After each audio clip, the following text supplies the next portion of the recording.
So far, gaano katagal mo nang ginagawa yung pagbabayan silang motor?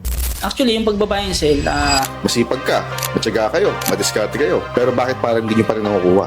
doon ko na-realize na hindi lang pala puro sipag, tiyaga. Kailangan mo rin pala ng tamang pagpupunta. On the average, nakakailang motor ang kang nabebenta. Sa 14 na motor, kumita ka ng mga 80,000 pesos.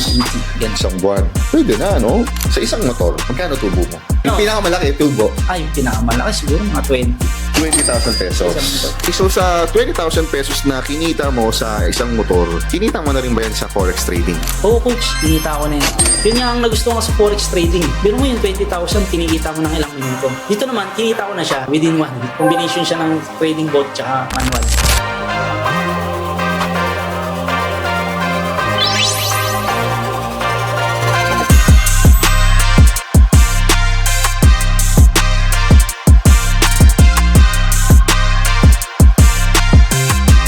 Hey guys, what's up? Nico Mendoza po, your lifestyle trader. And welcome sa another episode ng ating Pod Tactics with me, your pogging coach. Yes. And today guys, napaganda at napa-exciting ng ating episode dahil makakasama ko ngayon dito sa ating studio is isa sa matagal ko nang kasama sa trading din at sa bilang kaibigan.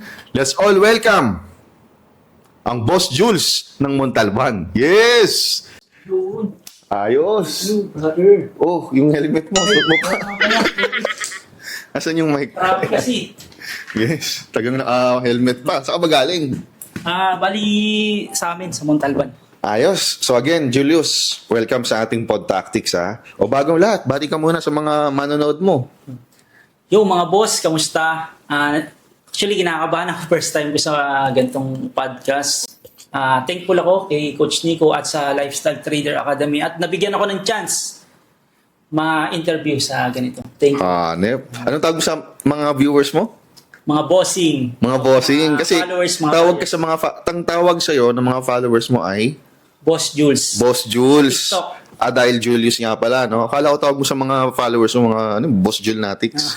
Boss Jules Nation. Boss Jules Nation. Boss Jules Nation. So, paano, saan nagsimula yung Boss Jules na tawag? Ano ba ginagawa mo before? Usually, pagka nakikipag-transact ako ng mga motor, syempre, kumbaga, boss tawag nakasanayan na ng Pinoy eh. Oo, Boss, tama. Boss, mga boss, ganun. Okay. Hindi Tatransa ka ng mga motor. So, nagbibenta ka ng mga motor. So, Actually, yun yung negosyo mo. Yes, actually, yung ano ko ngayon, pinagkakakitaan. Buy sell ako ng mga motor.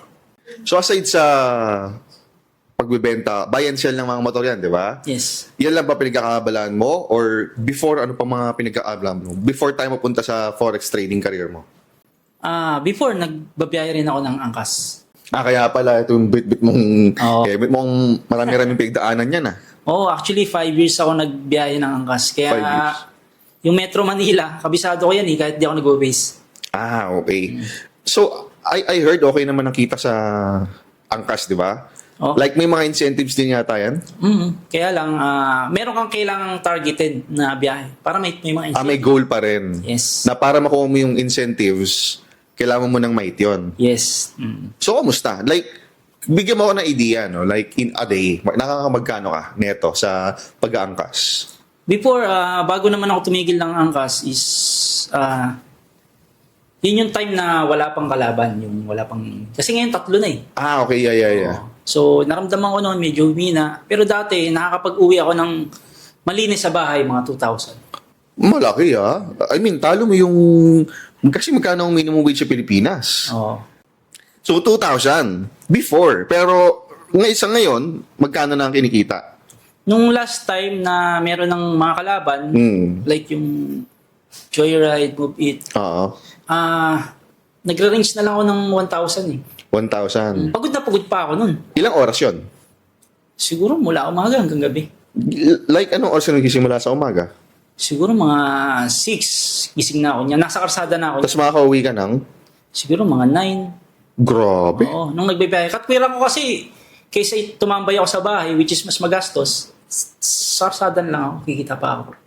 Pero 1,000 sa isang araw, okay na okay din yun kasi magkano ba minimum wage yung sa Pilipinas? May idea ba? Parang nasa 600 plus, di ba? Wala pang 700. O wala pang 700. Kasi yung isa naming business na franchise na nasa Manila area, nasa 600 plus nga yung pasahod namin noon. So kung kumikita ka ng 1,000 in a day sa pag-aangkas, very good. Yun nga lang, talagang pagod at wala ka ng oras sa pamilya. Diba? Pero in reality, kahit sabi mo 1,000, kulang yun eh. Kasi ilan bang, may anak ka na ba? Meron akong anak, 3. 3. Ilan ang asawa? Siyempre, isa lang. Ay, isa lang. Okay. Sa bagay, kung 3 ang anak mo at isang asawa, kulang talagang 1,000. Yes, tama. So, anong ginawa mo during the time na na-realize mo na kulang na nga yung 1,000 in a day? Yun na nga yung mga times na talagang struggle na ako. Kinakausap ko na rin yung asawa ko na sana mabigyan ako ng chance na magkaroon pa ng ibang opportunity. Which is, yun nga, is sumugal ako sa buy and sell. Yung Okay. ginagamit kong motor, binenta ko. Yung una pa nga, ayaw kong payagan ng asawa ko eh. Kasi, kumbaga, Yun yung pinagkakitaan mo eh. kumbaga, sa madaling salita, mag-take kami ng risk. Okay. Pero bago ka nakarating dun sa pagbabuy and sell, parang nakikita ko before, nagbibenta-benta kayo ng mga produkto mula sa Divisoria. Yun. Nung nag-aangkas ako, kasabay ko si Mrs. na online seller. Kasi ako, nag-aangkas ako. Si Mrs. naman is online seller. Okay. So, ayun, isa pa sa risk yun. Biro mo, coach, mamimili kami sa Divisoria, punong-puno yung motor namin ng mga paninda. Tapos Parang nai-imagine ko yung itsura nyo ah. Biro mo yung mga paninda, di ba, nakatali. Oo. Yung upuan na lang ni Mrs., gano'n na lang. Oo, buti nagkasya pa siya. Hindi ko nga alam kung paano kami nakakauwi. May helmet ba si Mrs.? Meron. Pwede. Pero yun nga, no, sa ganong sitwasyon, sa pagbebenta nyo ng mga produkto mula Divisoria, punong-puno yung motor ninyo, pag nabenta mo lahat yun, magkano ang tubo? Magkano ang kapital, tas magkano naging tinubo? Usually, pagka nangangambay talaga kami ng 5,000, na nakapag-gain naman siya ng siguro mga 8,000 or kalahati rin, mga 10,000. Yung naging benta lahat. Pero so, 100% ang tubo nyo. Pero ang risk doon is, bago mo makuha lahat, is ako pa magdi-deliver nun eh. That's free delivery. Free delivery pa. Pero bago Okay. siguro mga 1 week. Kasi pag deliver ko naman nun, hindi naman pagdating sa bahay, minsan nawala yung dideliveran. Okay. So, after nyo ginawa yun, doon ka nga napasok sa pagbabuy and sell. Kasi frustrate na ako. Parang ano na ako nun eh. Ano bang tawag sa Tagalog? Basta, na ako nun. Madalas na kami mag-away ni Mrs. Okay. Basta ako naman, pagod na ako kababiyahe. Kasi, So, masasabi mong nagkaroon kayo ng away dahil sa pera na? Sa kakulangan na sa pera, pera? pagod. Minsan kinukulang talaga sa budget. Pera, pagod. Oo nga, no? Tama. Maraming maaaralit sa'yo dyan eh. Di ba? Kasi siyempre, diskarte kayo na diskarte eh. Nakikita ko sa inyo yung diskarte eh. Di ba? Pero, sabi naman nila, pag masipag ka, matyaga ka, aasenso ka sa buhay. Do you think nag-work yun? Minsan Yung nga, sinabi nila, sipag at tyaga, may asenso? totoo yung coach. Kaya lang, minsan, tinanong ko na rin sa sarili ko yun. Sabi ko, ano pang kulang? Masipag naman kami ah. Pero bakit parang laging kapos pa rin? Masipag ka, matyaga kayo, madiskarte kayo. Pero bakit parang hindi nyo pa rin nakukuha? Doon ko na-realize na hindi lang pala puro sipag, puro tiyaga. Kailangan mo rin pala ng tamang opportunity. Yun. So, dun pumasok ngayon yung pagbabuy and sell mo ng mga motor. Yes. Kasi panibagong opportunity yan eh. Panibago. Di ba? Okay. So far, gaano katagal mo nang ginagawa yung pagbabuy and sell ng motor? Actually, yung pagbabuy and sell, ano ko naman yan sa pinsan ko. Kasi nagbabayay ako kas, tapos nagsasideline ako sa kanya ng ahente. Or Okay. agent pa lang ako sa kanya. Okay. Wala ka pang sariling motor Wala na pa akong binibenta. Okay. Ngayon, nung time na sabi ng pinsan ko, ikaw, try mo ba yung sale? Sabi ko, anong pupunan ko? Yung motor mo. So, parang doon, wala na akong motor. Let's talk about your first sale, which is yung sarili mong motor. Magkano ang nabenta mo? Magkano halaga mo nabenta yung motor mo? Una ko nabenta yung motor ko is, ang motor ko kasi noon Honda Click eh. Okay. Which is, alam ng mga kapaps natin yan, Honda Click. Nabenta ko siya ng 50,000. 50,000. Okay, pero ang brand nyo nun ay? Ang brand new niya is nasa 80. Okay, so, nung nabenta mo siya ng 50, meron ka ng pangkapital. Kapital. Para sa pagbabuy and sell mo. So, ang binibili mo is Mga second hand din. second hand din. Okay, yung 50K, mga ilang motor yun? Isa or dalawa? Nung una, talagang, syempre, may hawak akong 50,000 eh. Ang ano ko nun, parang alam mo yun sa marketplace, gigil na gigil ako maghanap ng pambenta. Oo. Which is, na-realize ko, hindi din pala ganun kadali. Okay. Oo. Tumagal yung bago makakuha ng aking first na pagbenta is 1 linggo. Siyempre, yung puhunan ko, Tulog. nababawasan pa. Kasi yung panggastos Nababawasan. namin. Tama. Hanggang sa yun, nakakuha na ako ng unang unit ko ng pambenta. Ang problema naman, siyempre, dahil baguhan ako sa buy and sell, hindi pa ako ganun kagaling mag-check ng Oo, motor. tama. Hindi ko alam kung ano titignan, hindi ko alam Oo. kung ano sira. Hindi ko rin alam kung paano tumingin ng original na papel. Tama. So, ang taas din ng risk. Oo. Pag hindi mo talaga alam yung ginagawa mo. Oo. So, nung mga una ba, naloko ka or may mga pagkakamali ka sa mga nakuha mong unit? Nung una, hindi naman ako naloko. Kaya lang, syempre, dahil may nag-guide naman sa akin. Okay. Kaya lang, syempre, kada galaw ko, tanong ako kay ganito, na tama ba to? Kumbaga, hindi ganun kabilis yung proseso. Okay. So, in 1 month, on the average, nakakailang motor kang nabebenta? Nung nagsisimula ako, siguro mga 4. Yung pinakamalakas mo sa isang buwan? Pinakamalakas ko sa isang buwan na siguro mga 14 na motor. 14? 14? Oo, 14. Ayos Magkano ang neto mo na kinita doon? Siguro, umita ako ng mga, siguro mga 80 ang tubo. Tinubo Sa 14, sa 14 na motor, Oo. kumita ka ng mga 80,000 pesos. mga 80. Ganun. Isang buwan. Pwede na, no? Pero, ganun, mahirap ba gawin yon yung 14 na mabenta? Parang sa tingin ko, siyempre sa perspective na hindi naman ako nakapagbenta, wala ako experience sa pagbenta ng mga motor, parang ang hirap gawin ng 14. Siyempre, bago ko naman nagawa yon is dumana ako sa matinding proseso din. Okay, so, since maganda yung tinatakbo ng buy and sell ng motor mo, recently, may mga nabalitaan akong report sa news na parang may bagong batas sa pagbabuy and sell ng mga motor. Parang may deadline sa registration or something like that. Apektado ba yung negosyo mo ron? Oo naman. Yung transfer of ownership. Transfer of ownership. Okay. Yung bagong batas ng LTO. Oo. So actually, kaming mga buy and sell din talaga is medyo, hindi ko, ano bang pagkakaano yan? Hindi ko maano kung kinakabahan kami or, kasi aminin naman namin o hindi, talagang sa industry ng buy and sell, apektado kami. Kasi unang-una, yung mga buyers, marami na silang doubt na bumili ng second hand. Kasi, Dahil sa ganung batas, biro mo coach within 20 days. kailangan mapalipat mo yung Pero dati kasi, nung wala pa yung batas na yun, gaano katagal ba tinatagal nung pag-transfer ng ownership? O hindi pinapriority? Hindi pina-priority. Kasi nga Tapos ngayon fine na, 5,000 Kapag hindi nagawa? pag hindi nagawa. Okay. Hindi ba dapat, parang tama lang naman yung batas? Na kailangan mo, kasi binili mo nga naman, kailangan malipat sa'yo yung ownership. Sa akin, sa pagkakaano ko, wala namang problema sa batas. Kaso ang problema, yung process.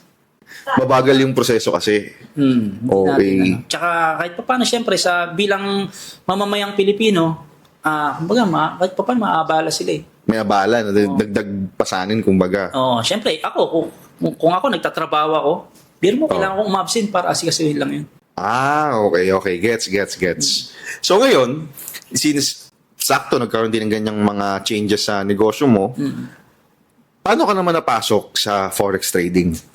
Ayun nga, kumbaga blessing in disguise din Kasi nung una, syempre okay naman talaga ako sa buy and sell. Kahit pa paano, nakakaraos, nakakabayad ng bills. Pero ako kasi yung tipo na na pag nakakita ng opportunity, tinitignan, sinusunggaban. Lalo na pag okay. Ano yan? Pag nakakita ka ng opportunity, Tinitignan ko tsaka sinusunggaban ko pag okay talaga. yes. Kala ko si Mrs. lang yung ganun. Okay, tama. No? Baga pag merong nakahain na opportunity, baga sunggab, no? Okay. So, kwentuhan mo ako, ano yung scenario nung unang encounter mo sa forex trading? Actually, ayun nga, nakita ko sa'yo, coach. Sa akin ba?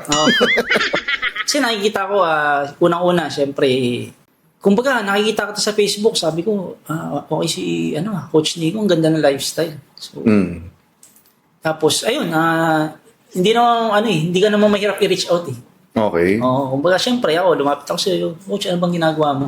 Pwede mo ba akong turuan yan? Yun, to cut the story short, share mo sa akin yung forex trading. Although hindi siya madali sa una, pero habang tumatagal, habang pinapakita mo sa akin yung opportunity ng forex, nakikita ko rin yung vision, which is yun yung nakita mo ng una. Oo. Nakita Yung ko vision, yung no? vision ng forex. Sige nga, anong vision yan? Ano yung nakikita mo sa forex trading na hindi mo nakita sa pagbabayan sell ng motor? Actually, yun, ang ganda ng tanong niyan, no? Kasi kung ako lang naman ang tatanungin, okay na ako sa buy and sell. Okay. Sige, paano? Nakakabayad ako ng bills. Hindi, tsaka okay talaga kinikita mo sa buy and sell eh. Bayad ako ng bills. Kahit paano, nakakaraos. Pag maganda benta, nailalabas ko pa yung mga anak ko, nakakain ko ng sa mga fast food. Pero kung ang pag-uusapan natin is yung pamilya na, mga anak ko, doon ako nagkakaroon pa ng mas mataas na pangarap eh. Which is, alam ko na pag ginaling ako dito sa Forex is kayang-kaya ko talagang magawa. Kasi kahit paano, mas gusto kong gusto kong bigyan ng pinaka-komportabling buhay yung pamilya ko. Kapasaya Okay. sila. Eto, curious ako, no? Sa isang motor, magkano tubo mo? Sabihin ko ba? On average lang. Siguro Ang pinakamababa na lang na tubo na nabigay mo so far. siguro pinakamababa mga 2,000. 2,000 pesos lang? Oo. Okay. Yun yung Yung pinakamalaki, tubo. Yung pinakamalaki siguro mga 20. 20,000 pesos. Isang motor. Okay, so sa 20,000 pesos na kinita mo sa isang motor, ilang beses ba nangyari yun? Konti lang? O isang beses pa lang? Or Bihira. Mga sobrang isa, bihira? dalawa. Oh, okay. Yung 20,000 pesos na yan, kinita mo na rin ba yan sa forex trading? Oo, coach. Kinita ko na yan. Yun nga ang nagustuhan ko sa forex trading eh. Kasi, biro mo yung 20,000, kinikita mo ng ilang minuto. Dito naman, kinita ko na siya within 1 week. Okay, good. Combination siya ng trading bot tsaka manual.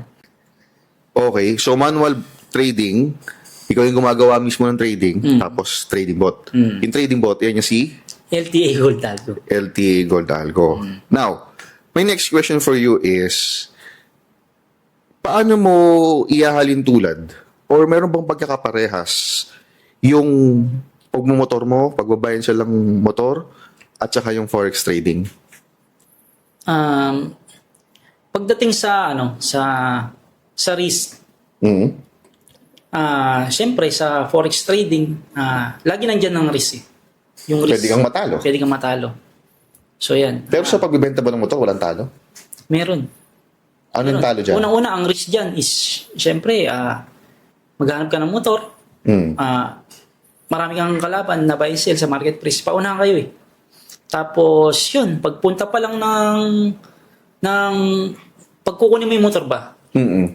Kunyari, for example, madalas ako, Montalban, papunta akong Cavite, papunta akong Bulacan. Doon pa lang, andun na yung risk eh. Okay. Tapos pagdating doon, sablay pala yung motor. So, talo ka sa oras, talo ka sa pinanggasolina, Talo sa pagod. talo sa pagod. May times pa na dahil ang layo ng binahe ko, no choice ako. Kundi kaysa walang may uwing motor na pambenta, nilalabanan na. Binili mo kahit medyo sablay. Ganun. Yun nga yung pinaka-talo. Siyempre, pag nakakuha ka ng sablay, siyempre pagdating doon, Siyempre, part of learning yan eh. Katulad nung nagsimula ako, hindi ko pa siya alam ganong yung parang i-check ba ng maayos. So pagdating sa bahay, pinapagawa ko pa, ginagastos. Dagdag gastos. But how about sa forex trading? Ayun naman, syempre sa forex trading, ang chance na matalo ka is pag hindi mo alam yung ginagawa mo talaga. Okay. So, ayun, pagkapasok ka lang ng pasok, tapos wala kang tamang risk management. Okay. Speaking of risk management, siyempre dala mo kanina yung helmet mo. Di ba? Siyempre, bilang nagmomotor, gumagamit ka ng helmet. Yes, tama. Para saan nga ba yung helmet? Protection natin. Protection. Sa Yes. mga huli. Sa manghuhuli. Joke. Pero kasi alam mo, no, yung helmet, para siyang kumbaga sa trading, yun yung stop loss. Tama. Yan yung risk management. Kumbaga ako naman, sa nagda-drive ng kotse, yun yung tinatawag kong seatbelt. Protection natin sa mga hindi inaasang pangyayari. Kumbaga, ikaw, bilang rider, pag susut ka ng helmet, protection mo yan sa mga kumaksidente man. Kasi there's always risk of Sabi nga nila kapag pag magmamaneho ka ng motor, yung isang paa mo daw parang Nasa ukay. nasa isang hukay, di ba? Kasi nga, Kumbaga, mantra na ng mga rider yun. tama, di ba? So, sa ganun din sa trading, Yes. no? Pag nag-trade ka, kailangan palagi meron kang risk management. At yung risk management natin, isa sa tool natin, kumbaga sa motor, helmet, sa kotse, seatbelt, sa trading naman, yan yung stop loss. Di ba? Kumbaga, kung matatalo ka man, at least, hindi naman masusunog or mawa-wipe out yung buong kapital mo. Yes. Hindi mauubos. Tama. Meron kang safety net. Meron kang seatbelt. May damage, pero hindi ka, alam mo yun, malilesen yung risk of losing your life. Ganyan din sa account. Pag may stop loss ka, may laban ka.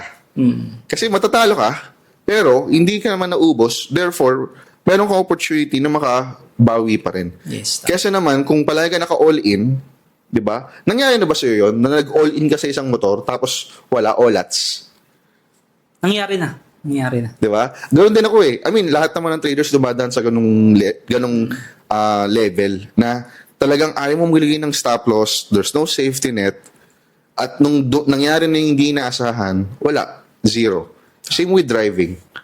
Di ba? Kung kailan hindi ka naglagay ng seatbelt, doon ka nadali. Kung kailan kayo hindi naglagay ng helmet, doon may nanguhuli. Di ba? Kasi nasanay ka na hindi ka naglalagay ng helmet kasi alam mo naman wala nang uhuli doon sa lugar na yon. Ganun din sa trading. Di ba? There was a time na hindi ka na naglalagay ng stop loss dahil alam mo, feeling mo, babalik din naman yung price doon sa market eh. Tama. Di ba? Kasi bigla nag one way na naman si market. Wala, doon ka nadali. Yes. Di ba? So, tama yan na naglalagay ka ng helmet at tama rin yan, naglalagay ka ng stop loss. So, kung ikaw nanonood ngayon na hindi ka pa rin naglalagay ng stop loss, aba, magbago ka na. Which is yun nga yung nagustuhan ko sa community natin. Laging pinapaalala sa community natin is yung risk management. Which is number 1 nga yung paglalagay lagi ng stop loss. Masingit ko lang. Nagawa mo na ba sa motor mo na lahat ng mga anak mo nakaangkas? Oo, before. Kasi dami ko nakita sa kalsadang ganyan eh. Lalo na yung mga nung malilit pa sila. Oo. Oo.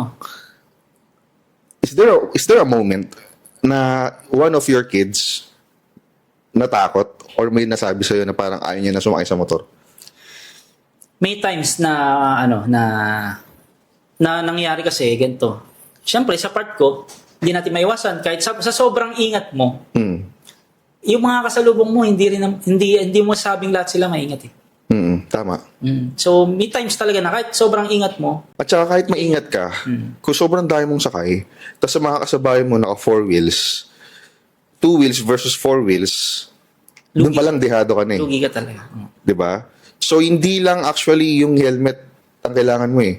Pati yung buhay ng mga anak mo, may risk mo. 'Di ba? Kaya nga, So ikaw ba nangangarap ka na magkaroon ka ng sarili mong sasakyan din? kaya nga ako nandito ngayon sa Forex eh. Dahil isa yun sa mga pangarap natin. Hindi dahil sa sasakyan, dahil mas gusto kong itaas yung level ng protection sa kanila. So having said that, masasabi mo bang may malaking changes or improvement from your mindset nung pumasok ka sa trading? Yes. Unang-una nga is yung pag-control ko ng emotion. Na-apply ko rin siya sa in real life. Na wag basta-basta magdidesisyon ng hindi talaga. But in terms of mindset, in terms of finances, like, kung before, syempre, okay ka sa kinikita na let's say 20,000, 80,000 in a month. Nung napunta ka sa forex trading, may mga nakita kang kumikita ng kinikita mo sa isang buwan, sa loob lang ng isang araw. Yes, oo. 'Di ba? Nagbago ba yung perspective mo sa pera? Yes, malaki. Doon ko na-realize na ang liit pa pala ng kinikita ko. Kasi may times talaga na sa buy and sell, feeling ko paldong-paldo na ako eh. Magkano yung amount na feeling mo paldong-paldo ka nung time na yun? Kasi nakabenta ako ng 14 units. Feeling ko noon na paldong-paldo. Pero nung nag-forex na ako, sabi ko, mahirap pa pala ako. Malayo pa pala ako. Tsaka doon ko na-realize na mas mangarap pa pala talaga ng mataas. Pag-usapan pala natin yung trip natin. Di ba last time, nag-Taiwan trip tayo, di ba? Oo nga. Pang ilang travel mo na yun? Actually, pang Pangalawa. Pangalawa, yung travel mo na international, no? Yung Taiwan. So, syempre, nakita na nila, na-upload na natin sa YouTube, di ba? Yung video natin sa Taiwan. Sobrang saya talaga. Matanong ko lang sa'yo, no? Bilang isa ka sa nakasama ko sa Taiwan trip, ano yung naging impact sa'yo nun? Ano yung mayroon ba naging pagbabago sa mindset mo dahil naka-experience ka ng bago? Ano yung impact sa'yo? Malaki naging impact sa akin, coach. Doon ako nangarap na sabi ko, next travel, kasama ko naman yung pamilya ko. Kasama ko naman yung mga anak ko. So, nai-imagine ko na yung mga magiging reaction nila pag naisama ko sila doon. Which is, talagang malaking impact. Biro mo, coach, sa ilang buwan ko ng pagtitrading is na-experience ko agad yung makapag-travel international. Which is, hindi ko naman inaano yung buy and sell. Tagal ko na sa buy and sell. Hindi ko naman nagawa yan. Kasi yung buy and sell, kasi kailangan, kasi physically nandito ka eh. Oo. Diba? Pero yung nasa Taiwan tayo, nagagawa mo pa rin kumita. Mag-profit. Dahil kahit na nasa ibang bansa ka, nakakapag-travel ka. Dahil ano bang kailangan mo sa trading? Kailangan mo na ng cellphone, tsaka internet. Yes. Diba? So yung negosyo ng ginagawa natin is talagang very portable. Diba? O mapapanood to ng mga anak mo. O baka mayroon kang gusto sabihin sa mga anak mo. So mga anak, hintayin nyo. Next travel, kasama ko na kayo. Yes, Saan anyan. nyo ba gusto? Tatanong pa. Ikaw. Sa Hong Kong. Yes, Hong Kong. Ayos. So, Hong Kong daw, ha? Singilin niyo yung daddy nyo. Okay. Pero natandaan ko, dun nasa Hong Kong, nasa Taiwan tayo, bumili ka ng relo, Ay, hindi lang pala relo, mga relo. Yes. Yes, grabe. Oo. Para kanino ba yon? Actually, bumili ako ng dalawang relo. Isa sa anak ko. Yung Gcash pangalan. Joke lang. Okay. G-Shock. Swatch. Bumili ako ng Swatch, Swatch. yes. Grabe. Isa sa anak ko at isa sa asawa ko. Okay. Isa sa asawa, tsaka doon sa isang asawa, sa isang anak. Okay. Actually, sinurprise ko sila, coach. Talaga? Oo, kasi May video ba yan? ang course kasi is parang shortcut. Sa course, nandiyan na lahat yung gagawin mo. So, dito may tuturo na yung mga dapat mong iwasan. Kung papipiliin ka, buy and sell ng motor o buy and sell ng forex?